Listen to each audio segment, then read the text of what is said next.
Здравейте, хора! Днес решихме да избираме дрехи с Лея. Лея, ела тук. Сега погледни камерата да те видят хората. Така. За днешни дрежки, тя има Лея много дрехи, обаче за днес съм избрала ето това пуловерче и ето тази дрежка, якенце. След това за каишки съм избрала тази на авокадо и тази на крака човешки. С лапичка, с жълтата каишка съм избрала тази жълта каишка.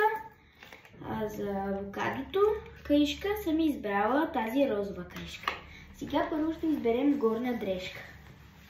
Тази ще сложа от тази страна, тя няма много да се вижда. Тази от другата. Лейче, ела тук. Сега правим двете умручета и тя се избира. Лейче, давай. Давай, не пред хората. Давай, хайде.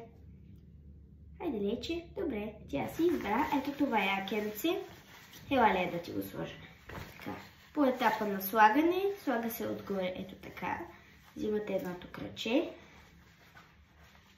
Мушкате го вътре. Ето така. Опа, чакай, чулчицата да си дойде. И от другата страна пак мушкате краченцето. Само една секунда. Да се оправи. И Лея, както винаги, ме изръмжа.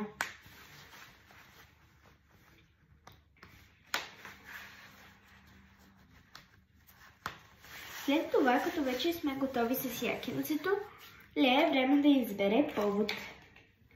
Този, който е от тази страна.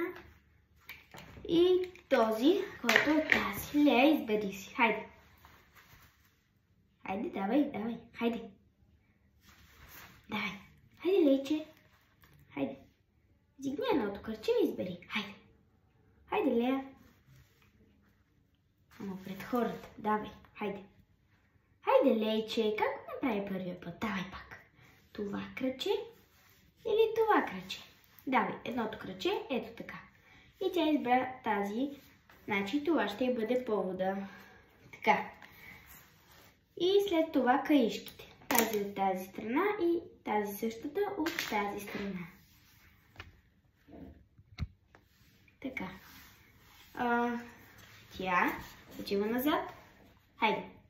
Хайде, Лейче. Давай. С едното кръче. Браво. Сега избрахме тази за тази каишка.